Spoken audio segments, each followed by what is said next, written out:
Cheng Ho adalah seorang laksamana dan penjelajah Tiongkok yang terkenal. Nama Laksamana Cheng Ho tidak asing bagi orang Indonesia. Cheng Ho diyakini ikut menyebarkan Islam di Nusantara melalui ekspedisinya antara tahun 1405 hingga 1433. Cheng Ho adalah seorang Qasim yang menjadi orang kepercayaan Kaisar Yongle, kaisar ketiga dinasti Ming. Perjalanan Cheng Ho menghasilkan peta navigasi Cheng Ho yang mampu mengubah peta navigasi dunia sampai abad ke-15. Dalam buku tersebut ada 24 peta navigasi mengenai arah pelayaran, jarak di lautan, dan berbagai pelabuhan. Cheng Ho adalah penjelajah dengan armada kapal terbanyak sepanjang sejarah dunia yang pernah tercatat. Cheng Ho juga memiliki kapal kayu terbesar dan terbanyak sepanjang masa hingga saat ini.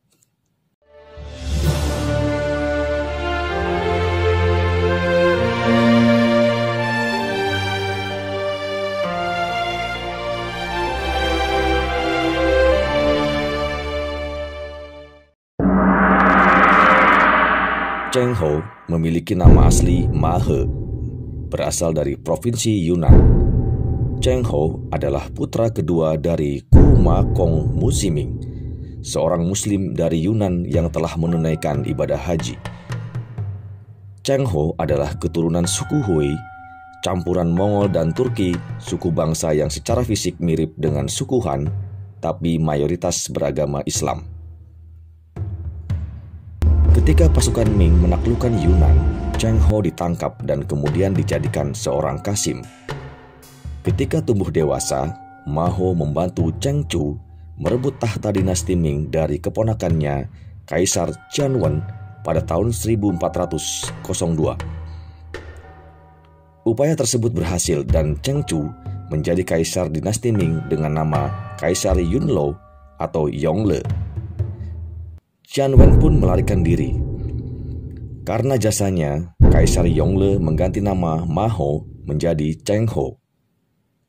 Tidak hanya itu, Cheng Ho juga diberi kekuasaan memegang komando tertinggi atas ribuan pelayan rumah tangga istana.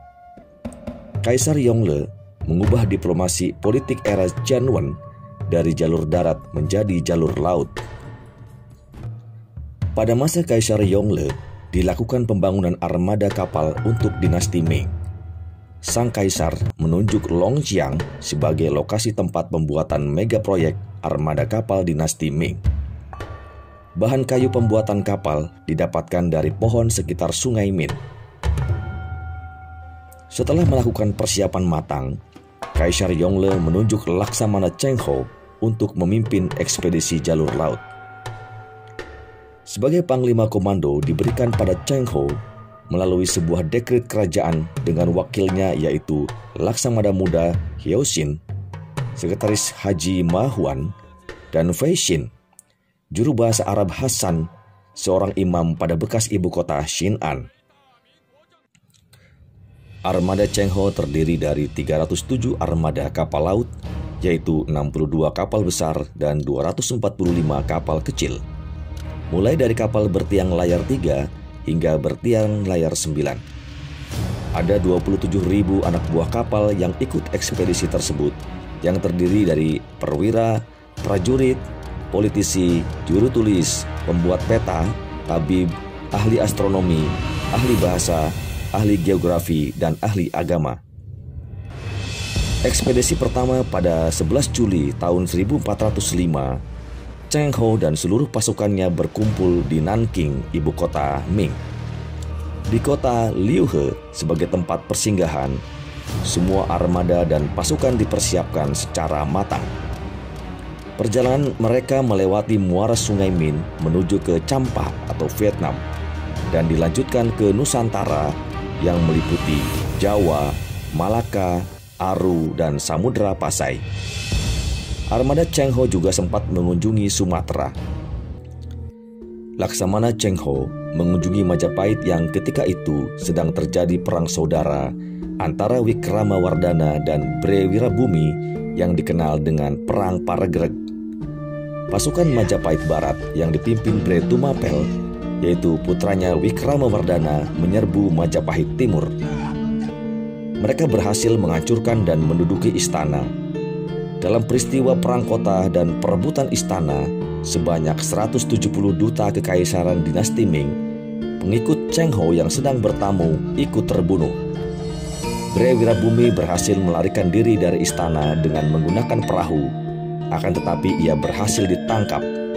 Kepalanya kemudian dipenggal oleh Ratu Anggabaya, yaitu Raden Gajah atau Narapati. Kaisar Yongle memprotes tindakan tersebut, melayangkan keberatan dan meminta ganti rugi 60.000 tael emas atas tewasnya ratusan duta kekaisaran mereka. Kerajaan Majapahit akhirnya membayar ganti rugi dengan cara mengangsurnya. Ketika mendatangi berbagai daerah di Nusantara, Cheng Ho memberikan beberapa cenderamata kepada raja-raja sebagai penghormatan. Ketika singgah di Samudra Pasai, ia memberikan hadiah pada Sultan Aceh sebuah lonceng raksasa Cakra Donya.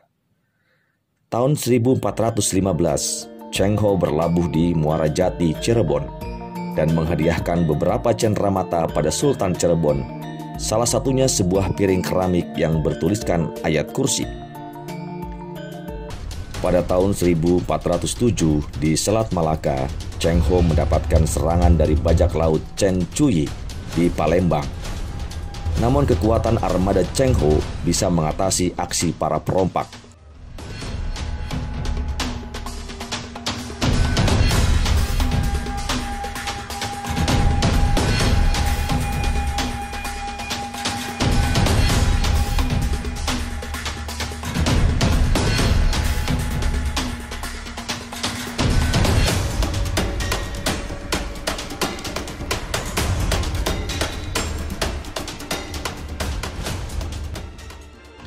Sekitar 5.000 bajak laut tewas dan 10 kapal perompak dibakar, sedang 7 kapal lainnya ditangkap. Chen Chuyi diberikan hukuman mati.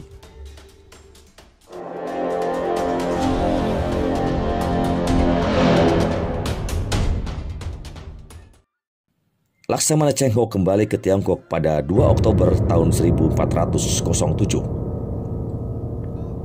Ekspedisi tersebut sukses dan dilanjutkan ekspedisi pelayaran kedua dan ketiga yang menjangkau Jazirah Arab dan Afrika Timur. Hingga akhirnya ekspedisi ini berlangsung 7 kali sampai berakhirnya masa kepemimpinan Kaisar Yongle dan digantikan Kaisar Xuande. Ketika armada Cheng Ho singgah di beberapa tempat di pesisir Pulau Jawa, terutama pada pelayaran pertama tahun 1405 dan ketiga pada 1413, mereka disambut cukup antusias oleh masyarakat Islam setempat, terlebih para pemuka agamanya. Hampir di setiap pesisir Jawa, sejak Sunda Kelapa, Cirebon, Semarang, Demak, Jepara sampai Tuban, Gresik, dan Surabaya, Cheng Ho selalu menempatkan orang-orang Islam dari Tiongkok. Pada saat pulang, Cheng Ho membawa banyak barang berharga, di antaranya kulit dan getah pohon kemenyan, batu permata, dan beberapa orang Afrika, India, dan Arab sebagai bukti perjalanannya. Cheng Ho bahkan membawa pulang beberapa binatang asli Afrika termasuk sepasang jerapah, hadiah dari salah satu raja Afrika. Tapi sayangnya, satu jerapah mati dalam perjalanan pulang.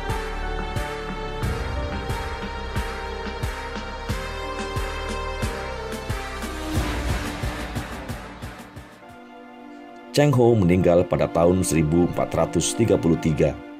Selama masa hidupnya, dia telah melakukan pelayaran sebanyak 7 kali dan mengunjungi 37 negara, mulai dari Champa sampai ke India, sepanjang Teluk Persia serta Laut Merah hingga pesisir Kenya, termasuk ke Nusantara.